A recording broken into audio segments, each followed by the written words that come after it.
Hello, welcome to the Taskmaster World podcast. I'm so excited for this episode. Now, if you're watching this on YouTube, I want to apologize for the shadow. I'm looking at OBS. I think it's about there because I've got one bulb out, so I'm really sorry about that. And so today we are reviewing Taskmaster New Zealand Series 1, Episode 1. Now, if you haven't seen the episode, please go and watch it, then come back and listen to this. Another disclaimer before we get into this is all the admin. There won't be a episode of the podcast next week. The podcast will be back the week after. And so I'm really sorry about that noise as well. So let's get into the episode. Now, where we'll begin with the episode is if you see me looking down at any point, it's because right down here, or if you're watching me on YouTube, down here I have the notes for the episode. My little notes I wrote after I watched the episode. Now, the contestants for New Zealand Taskmaster was Guy Williams, Lee Hart, Madeline Sami, Brindley Stin, and Angela Dravid. All 5 comedians I never heard of before watching this. Like, I had heard of once I watched the whole series, but when I first watched the first episode for the first time, this is my second time ever watching it. It's a rewatch. Now, let's start off with the prize task. Now, the prize task was to bring in something that means a lot to them that they can't live without. Now, Angela brought anxiety pills. Brindley brought her boyfriend. Guy brought the key to a city that he saved someone. He captured a criminal from, then he found out it was the wrong criminal. Lee Hart brought in. I actually can't remember what Lee Hart brought in now. That's how unmemorable Lee Hart was. And Madeline brought in. Oh no, Lee Hart brought in the guitar with a lot of signatures. He didn't even know he was signing it. And Madeline Sami brought in something. That's quite bad of me there. Don't remember. I watched it earlier today. Saturday. I'm recording this. I don't know. I actually can't remember what they brought in. That's quite bad. That. Anyway, so I think Lee Hart's was really rubbish. Should have got 0 points, and I reckon Guy should have got what do you call it? 5 points. Now, the issue I have with Guy in the whole series, not just this episode, is when he just does this. He just stands up and goes, "Woo! Yeah! Come on, New Zealand! Woo! Yeah!" And he stands up off his seat. If you watch this on YouTube, you better see me standing up. So I stand up. He stands up and goes, "Woo! Woo!" And it's like, no, Guy, sit down. You don't need to make the audience start clapping. Please, Guy, just sit down. And I'm like, oh, it's kind of annoying, but you get used to it. This is the way Guy is. When he does the actual tasks, he's really good and really funny. But I don't know what Paul's thinking. Paul's sat there probably like, please, Guy, just sit down. And then he comes out with words such as, you're the first ever New Zealand contestant who ever set the wrong round of applause, which it says a lot. Now, I think the prize task was quite good. Now, these episodes won't be an hour long like the official Taskmaster podcast is, because they have guests. There's some episodes that have fans on the show, some episodes that have the cast members. But today, it's just me by myself, so that's why we're not going to be an hour. Now, let's go to the first task. Now, the first task was pick a letter, then make a sculpture out of it. So, a lot of them picked M's. Guy picked M. It was going to turn into a W, so he could do other stuff with it. And then Madeline picked a D. And they made a sculpture, and the sculptures were quite good. Now, it's hard to explain for audio viewers, and I don't really want to show it because I just want to chat in this video on the Taskmaster World YouTube channel. Now, what it was Guy, Lee Hart actually did cop out and go, a musical guitar or a musical instrument, a musical stand or a stand or a whatever, but it was quite bad.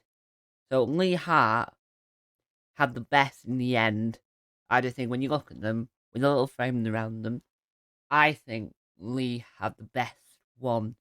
It was marvelous. It was funny. It was the best one. Now, contrasting that, you have Guy Williams. Guy did use a knife, which he shouldn't have. So he shouldn't have got. He should have had points deducted. And I feel like whacking it and watermelon, so the M you could turn over and make a W, which is quite good. Now, Madeline Sammy Brindley and Julie Dravids were quite bad. I don't like them. Lee had the best. That's what I've got written down in my notes. Lee had the best, and I stand by that. Now, the second task was make it. By the way, in the next episode of the podcast, which will be on a different international version of the first episode of a different international version, if I found the first episode, there will be music in between these bits. It's just in the moment. I'm just gonna make it as simple as possible. So when I get my guest involved, then we'll learn how to make it marvelous. But at the moment, we're just gonna stick it as calm as chill like this. Chill. Never heard that word before. Never used that word. B, never heard of it. So I don't know what's happening to me. Now, task 2. Task 2 was make a cocktail out of like a load of stuff. Now, Jamie Does TV is a fantastic YouTuber. I highly recommend you go and check her out.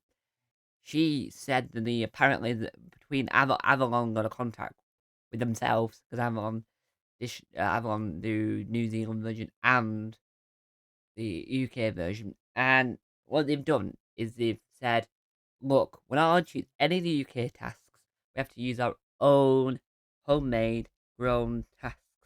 Now the cocktail task was fabulous.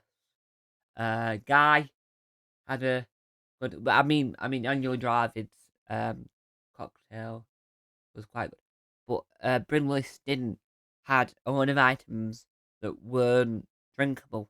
They were like pictures and money. So they had to put them in the blender and then she had to drink them. And I think that's just brilliant because Paul is a very good alternative to Alex Horn. Now, Alex Horn is UK assistant, and the second best assistant after Alex Horn has got to be Paul Williams. I do want to get Paul Williams on the podcast. So if anyone knows Paul Williams or knows any way of getting hold of Paul Williams, please leave that answer in the comment section down below. Thank you. Now, with the tasks themselves, they're amazing. And with this task, it shows their creative side. So with Lee, he got a leaf blower and just blew all the drink into his face. And then he went, do you want more? And so Paul went, yes, please. So he got there in the cocktail shaker. And then he went, chucked it all over his face. It went all over him. And it was quite unique, quite good. And overall, I quite liked it. And I think Brimley did the best in this task. So Brimley should have got 5 points, but she didn't. Now, task 3. Task 3. Now, Lee Hart and Brimley didn't, but Lee mentioned this. He learned to read the task before actually picking anything up.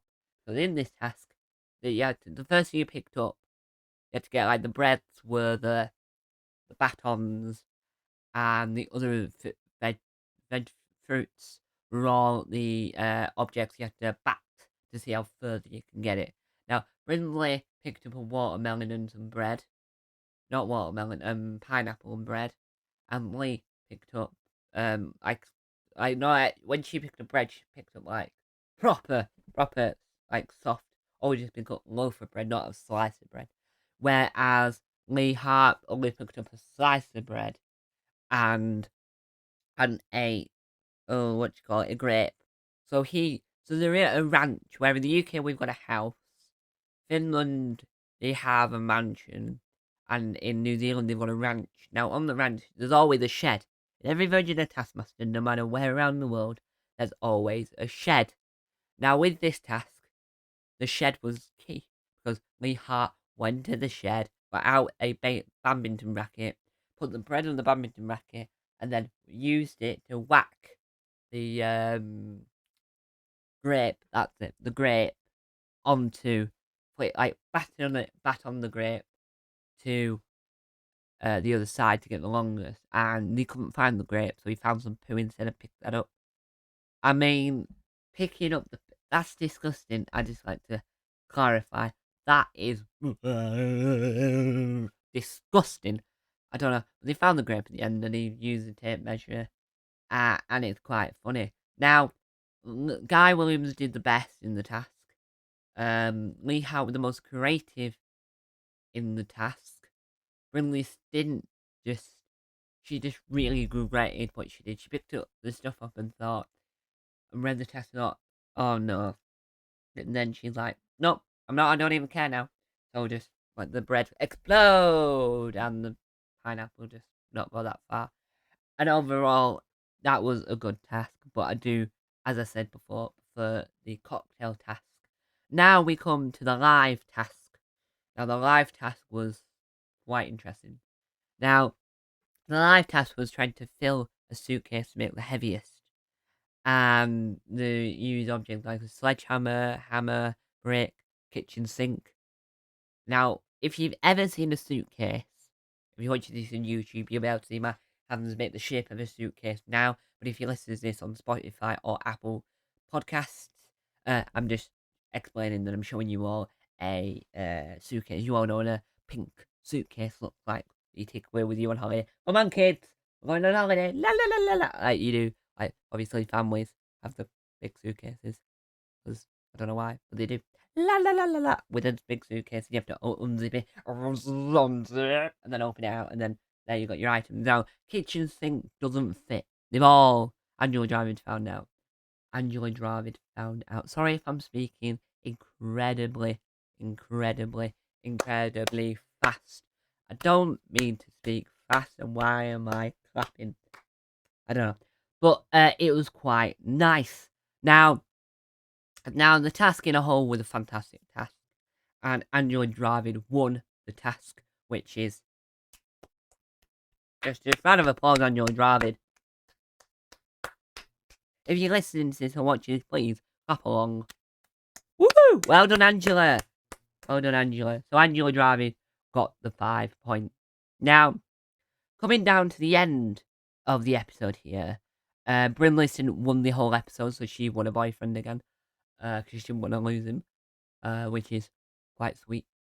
She runs up and hugs him, and then whilst her boyfriend's playing Lee's guitar, she's there like strumming away on the key to the city of guys. So whilst the credits end, but I just want to make, because I might not come back to this series within the podcast because I've got all the other versions to talk about, but I'm just giving you some overall thoughts within this series. Brilliant series, but it has been recommissioned for a series 2, which I'm really happy about. Angela Driving throughout the whole series was awkward. Now her awkward standpoint is like, hello, and there's awkward pauses and silences and made Paul seem a little bit uncomfortable. Now Angela Dravid was quite good in this series again. I didn't know any of these comedians beforehand, but then I saw him in everything. So all the New Zealand Taskmaster members have been in Baby Done, which is Rosie Mattapeo's film from last year. Rosie Mattapeo is a UK contestant, even though she's from New Zealand. Now, the best costume in the whole series is Brinley Stint. I'm a scout, young leader. I'm in the scout area, so I found that quite funny. From a UK standpoint, that in New Zealand, she had her New Zealand Girl Scout outfit, which is quite really handy. And the motto of Scouts is be prepared. She had a neckerchief, so she needed to do anything that needed not tying on. She needed to fling something, or she needed a slingshot or anything. She's got a neckerchief to do that, and the beret at the top and the TM logo. In the UK, we don't wear berets. I would love to wear a beret, but we don't wear berets. And Angela's got a jumpsuit. Now, the outfits will be a compilation on this channel, like the best Taskmaster World outfits or something, because they're like the standpoint of the series as well. And the other thing, this is my second time watching the first episode, Taskmaster New Zealand, the first episode, and it's the first time I've ever noticed that Paul Williams stands there with the iPad, obviously for the timer, and also had he had the Apple Pencil to jot down ideas. So like when they were doing the time measurements for the for task 2, no, the third task, where they're chucking the stuff to see how far they go to whoever wins the task. He's there already, jotted it down, so then when they go back in the studio a few months later, he knows what's what, and I quite like that. So and I give this episode overall a 5. Oh, sorry, a 10. No, 5 out of 5, because we're going from 0 to 5. So in every episode of the podcast, at the very end, I'll review the episode from 0 to 5. 0 is, oh, this episode was awful, and 5, this is one of the best episodes. So I'm gonna say for a series opener, it's gonna be a 5. So hope you enjoyed this video, guys. I'll see you all next time. Bye! Hello everyone, please subscribe to Taskmaster World.